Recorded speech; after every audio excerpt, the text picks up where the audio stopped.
Hi, my name is Regnard Bishoza, an English teacher and a literature teacher in particular. I once again welcome you for this discussion basing on the analysis of the poem When I Say I Love You. The poem written by Jwani Mwaikusa. Jwani Mwaikusa is the late lawyer and a professor from Tanzania, and his poem When I Say I Love You is among the poems found in the collection of poetry, the book known as Sermons, the book written by Tanzanian poet, and I warmly welcome you to have a critical analysis of this poem. Welcome. First and foremost, I would like to read through the entire poem. From the first very stanza.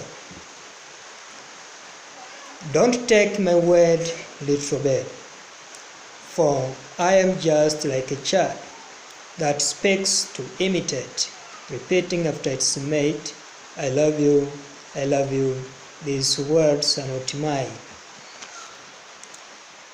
I utter them crookedly like the very word that taught me to talk, I love you, I love you. Concealing with fake flowers, the jagged rock beneath, standing hard and ready to stab your unsuspecting bottom as it falls on the seemingly soft soil, slightly scratched by hasty plows. Don't listen to me, honeybee, and I sing climbing your tree. Honey hunters taught me the trick to sing the song and make you sick. With the song and smoke in search of sweetness, they calm your sting and make you helpless. You lie deep in slumber, while your hive they plunder, and away they go, avoiding your anger. Till too late you know they brought you hunger. Don't long for my word, therefore, and for my crooked mouth to utter the useless to your ears. I love you, I love you. Don't look at me when I say I love you, but seek for truth instead. Having read the poem, I would like for you to familiarize yourself with the general concept of this poem. This poem is allegorical in nature. What does it mean for the poem to be termed as allegorical in nature?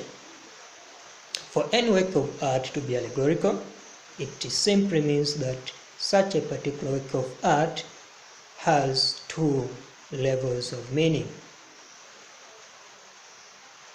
The poem When I Say I Love You by the late Professor Jwani Mwaikusa has two levels of meaning.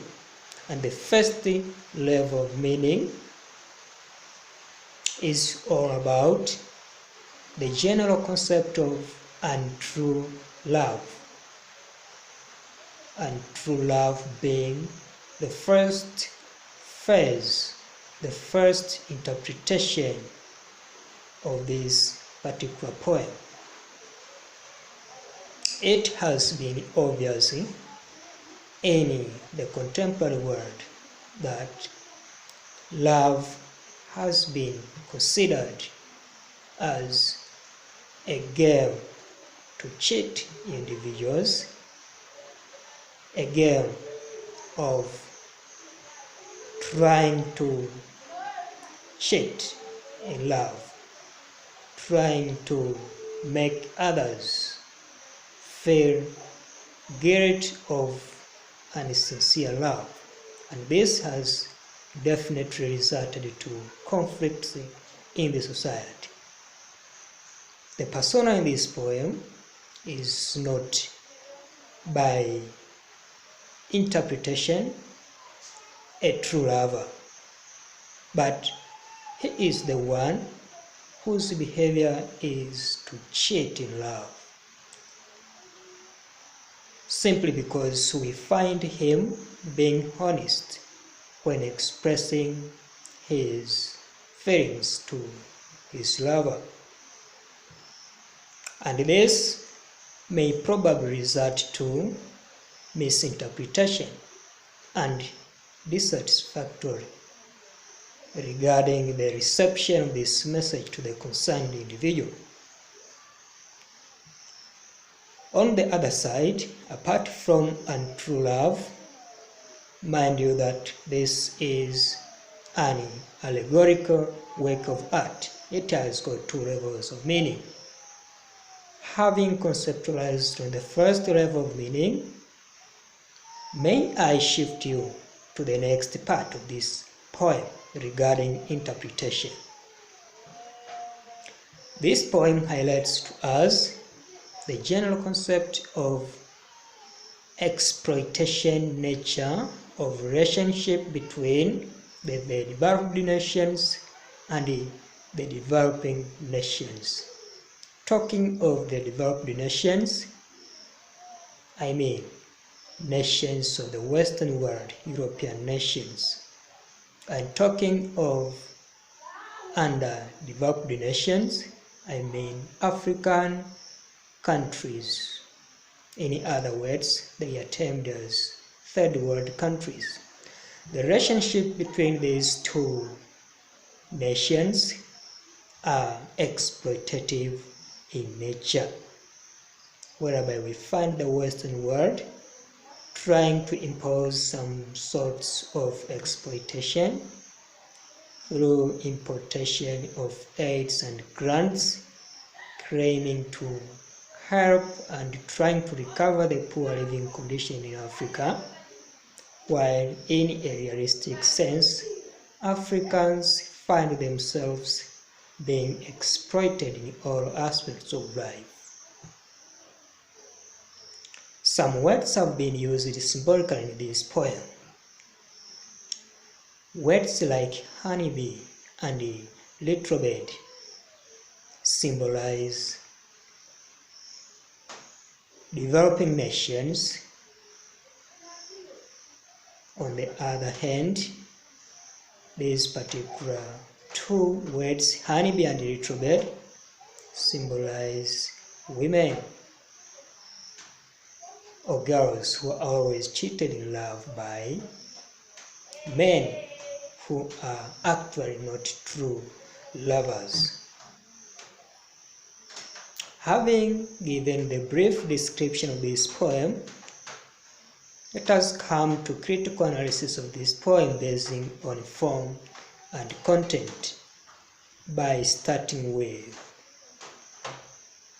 what is the tone and the mood of the poem. Having made the clear follow-up of this poem,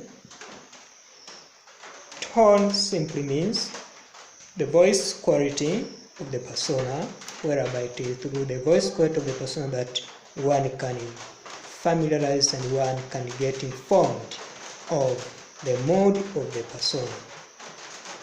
The voice of the persona can be regarded in various interpretations regarding the general message of the poem and the atmosphere of the poem. Mind you that tone is all about the voice quality of the one who is singing, the one who is speaking in the poem. Coming back to the poem, the tone of the persona in this poem is lovely and romantic. This is because of some words that have been actually used. Some words that have been used are romantic in nature, and they actually bring to us the sense of romance. and love exploitation from one's innermost chamber of the heart.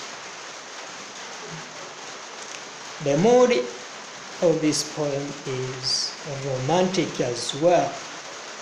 The mood being the state of mind or the attitude of the persona is romantic in nature. Words like I love you give us the picture of romantic love expression. What type of the poem is this? The type of this poem can actually be interpreted basing on some criteria of structure of the poem and the general message to be conveyed by the persona. Basing on the structure of the poem, this poem is the modern poem of freebasing words. This poem does not observe some old rules of writing poems, traditional rules and principles of writing poems, meaning that stanzas vary across the poem. Lengths of verses do vary as well. The poem has tried to diverge from rhyme as well. Words like bed do not actually rhyme with words like you. Likewise, words like talk do not rhyme with words like you. Flowers and beneath do not rhyme as well. So this poem can be termed as modern poem based on the structure or the organization and the appearance of the poem. Basing on the general message to be delivered by the persona, this poem is lyric poem expressing romantic idea. Lyric poem expressing romantic idea. Strong feelings of the persona have actually been expressed in this poem. The next guiding question, dear listener and dear viewers. The next guiding question asks on commenting on the figures of speech. What are the figures of speech in literature? Figures of speech simply means some words or phrases whose meaning goes beyond the literal or the surface meaning. Some words have been actually used to mean the other side of interpretation. Words like honeybee and honey hunters have actually been used in a symbolic manner that you cannot actually interpret them basing on their appearance and basing on their grammatical constructions. Rather, you must have the interpretation basing on literary review. Figures of speech include symbolism, imagery, hyperbole, exaggeration, and other artistic devices. The first figure of speech to be identified in this poem is personification. Personification is the figure of speech that gives some human qualities to non-human organisms. Some words have been given human qualities in this poem. Words like the very word that taught me to talk. The word has actually been personified with the human attribute of teaching. The word can't be teachers. The word can't be an instructor. In this poem, it is quite wonderful enough that the word has been personified with the ability of teaching the persona to talk. The second expression that actually verifies the idea of personification is, don't listen to me, honeybee. Don't listen to me, honeybee. Honeybee in the poem has been given the attribute of listening. honeybee can't actually say, rather honeybee is a non-human organism. Don't take my word, little bird. Little bird has actually been personified to take some words from the persona, that is personification. Another figure of speech to be extracted from this poem is simile. Simile is the figure of speech that compares two distinct things by employing conjunctions, and such conjunctions include like, as, dash, as, and so on.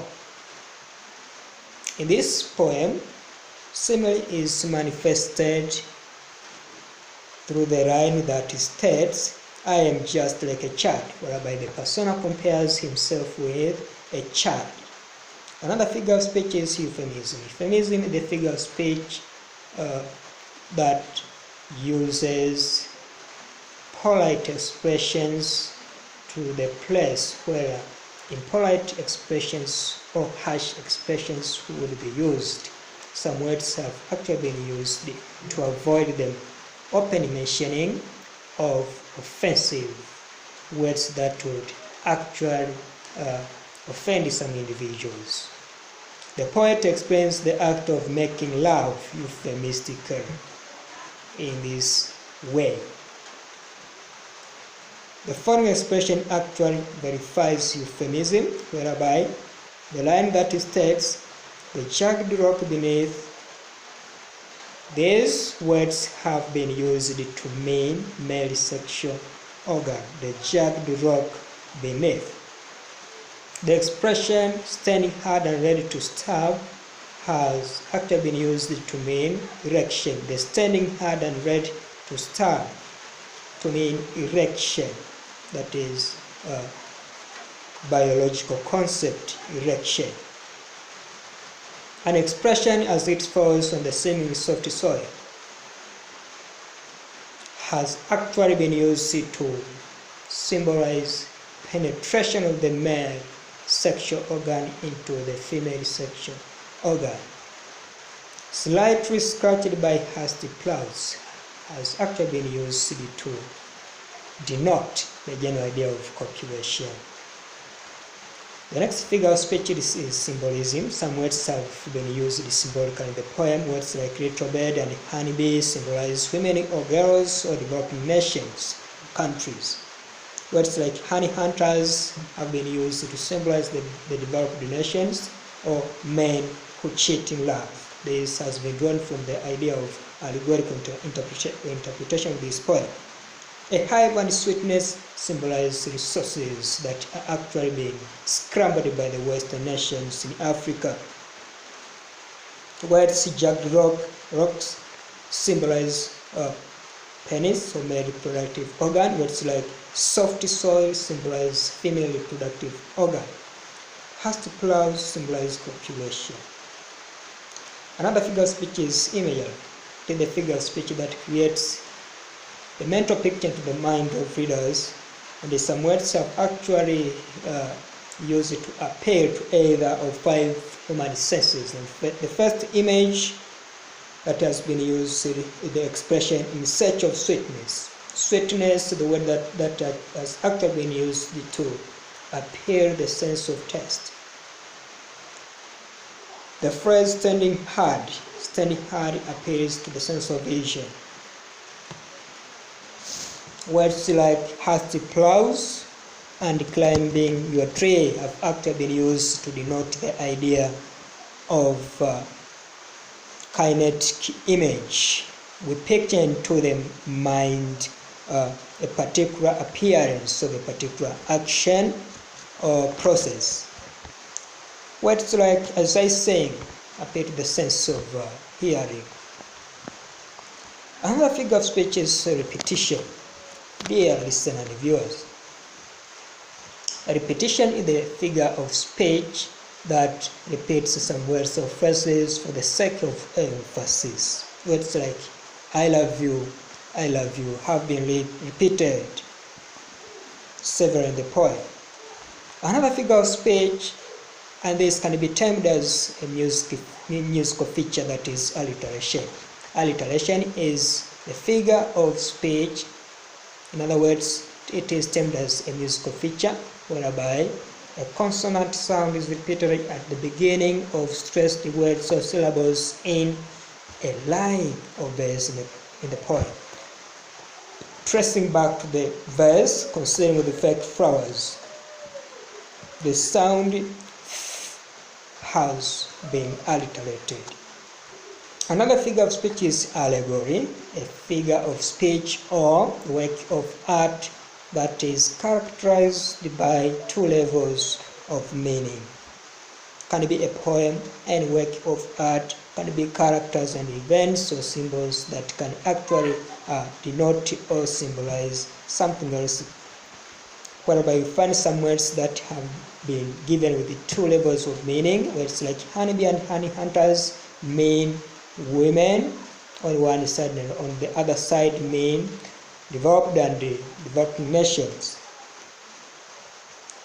Another artistic device used in this poem is poetic license. Poetic license is the technique used by poets to violate grammatical rules, and this is done intentionally for the purpose of either maintaining rhythm or musical factor, so it is used intentionally. So it's like the statement and away they go. The statement away they go has been used ungrammatically. So there is some misplacement of some words. The structure has actually been broken in a way that can bring the complete sense. Instead of saying they go away and they go away, instead of saying and they go away, the poet says and away they go. Words like while your hive they plunder, instead of saying while they plunder your hive. That is poetic license. Dear listener and dear viewers, the next guiding question asks of commenting on rhyming skill. Having stated that this poem is modern poem with the free verse, it is actually not putting much emphasis on rhyme and rhythm. Rhymes are irregular in a way that it is hard to sing the poem, with exception to some lines in the poem that have actually tried to observe rhyme. Words like be and tree, words like trick and sick, words like sweetness and helpless, words like slumber and plunder, words like anger and hunger do rhyme in this poem, but they remain expressions do not actually stick on rhyme. The next guiding question asks of who is the persona and how do you know? The persona is the man who makes girls aware of the behavior behaved by men, that is cheating love. And this persona has actually tried to make them aware that men sometimes cheat in love, but bear into your mind that not all men who cheat in love, some are not true lovers, while on the side others are true lovers. Dear listener and dear viewer, let's jump to the next part of this analysis. That is the form part, the content part of this analysis. We are done with form part of this analysis. Basing on content, I am going to highlight to you some possible themes that can be drawn, that can be extracted from this poem, messages and relevance of this poem. Is it quite relevant to the contemporary world or society? The first possible theme to be extracted from this poem is honesty. Honesty in the poem is the first and foremost theme to be extracted in this poem, whereby we find the persona being honest in love. He is quite honest because one loves in a way that is not encouraging. Some expressions and words have been used to denote untrue love, and the persona is openly stating to his lover by claiming that, do not look at me when I say I love you. I love you, I love you. These words are not mine. So the one who is being told in the poem is actually being tried to be conceptualized with the idea of untrue love as claimed by the persona on the other side. The persona is sincere enough, trying to make the woman aware that what is being spoken by him is not coming from the innermost chamber of one's heart. Rather, the love that is being described comes from the lips of the persona. That is untrue nature of love. Some words have been used. The poet states, don't take my word, little bird, for I am just like a child that speaks to imitate. Repeating after its mates, I love you, these words are not mine. So this particular verse proves that the love claimed by the persona is that of untrue love. Another theme to be extracted from this poem is cheating love. In other words, you can call it hypocrisy. Some words that are actually being spoken by the persona of this poem are actually hypocritical in nature. They are actually hypocritical in nature, meaning that what is actually being spoken has got its negative meaning, and that is actually pretending love that actually can result to unnecessary conflicts. Some words like don't look at me when I say I love you verify that this kind of love being highlighted in this poem is not true of its kind. The second theme to be extracted from this poem is exploitation. So some developing nations and Western nations seek for advantage from poor or developing nations in Africa, whereby the intention is to exploit and to make a benefit through natural resources exploitation. Some words like honey hunters have actually been used to mean the Western nations or the developed nations. Words like honeybee have been used to symbolize the developing nations, whereby the relationship among the two sides are exploitative in nature. Words like sweetness have been used to denote resources that are always being exploited by the Western nations. Tracing to the stanza of this poem and actually point to us the nature of exploitation, that is the relationship between the developed nations and the developing nations. Here the persona says, don't listen to me, honeybee, and I sing climbing your tree. Honey hunters taught me the trick to sing the song and make you sing. What are those songs that are actually sung by the Western nations? There is these aids and grants that are always introduced and to be received by Africans, whose primary purpose is to exploit the developing nations and not benefiting them. With a song and smoke in search of sweetness. Sweetness has been used to many resources that are actually being exploited by the Western nations. They calm your sting and make you helpless. You lie deep in slumber. While your hive they plunder. Hive has been used to many resources, wealth, African wealth that actually is plundered by the Western nations. And the way they go, avoiding your anger. Till to let you know they brought you hunger. Africa finds herself in a way that Western nations have exploited her, and there is no way Africa can spare herself from Western exploitation. What is the message of the poem? Here is another part of the analysis, the last but one analysis of this poem. We can learn as many messages as possible regarding on how one has understood the poem. Exemplary.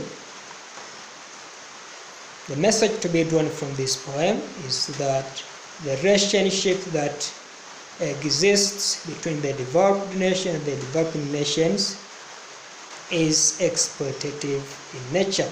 That is the message to be that can be actually drawn by the reader from this particular poem. Don't trust anybody who comes to you and claims that he loves you. And this is a call upon to girls and women. They should not trust men who come with some words like I love you, I love you. Not all words denote the heartfelt interpretation. Rather, some words are there used by men just to satisfy their egos, to satisfy their sexual pleasure. So men discouraged to abandon such bad behavior for moral harmonization. It is good to be honest. It is good to be honest in love affairs. We should avoid to be dishonest in love affairs. Rather, we should be honest to avoid hurting others in love, as it has been the common agenda. It has been the living water result. It has been the order of the day, finding people cheating in love. Exploitation by rich nations make poor nations poorer. This is the claim of some philosophers, that exploitation, the continued exploitation and the continuing exploitation of African continent makes African nations poor and poorer. Western nations should stop exploiting the developing nations. They must actually live for them to survive, for them to have a history of self-economic growth and a self-economic expansion in one way or another. Exploitation makes the poor government, poor countries to grow in a way that we find is actually severe and a way that is not actually admirable. Western nations should stop exploiting the developing or poor countries. The last very part to have a short discussion is on the relevance of this poem to our society. The relevance of this poem to our society. This poem is quite relevant to the contemporary society because true love has been very common in the contemporary world. Lovers pretending love. Love is associated with money. No money, no true love. There should be discouraging the society because love is actually not manifested through money. Rather, love originates from one's heart. Exploitation of the Western nations in Africa has been a very common agenda that some measures should be taken to avoid this experience because poverty has been caused by the nature of relationship between the Western countries and the developing countries, whereby up to now rich nations still plunder our resources in the name of AIDS and the umbrella of neocolonialism. This should be discouraged. Thank you very much for listening and watching to this video. I would like to call upon subscribing and liking to my channel so that the majority can access the daily presentations that will actually be made through this YouTube channel. Thank you very much. Bye.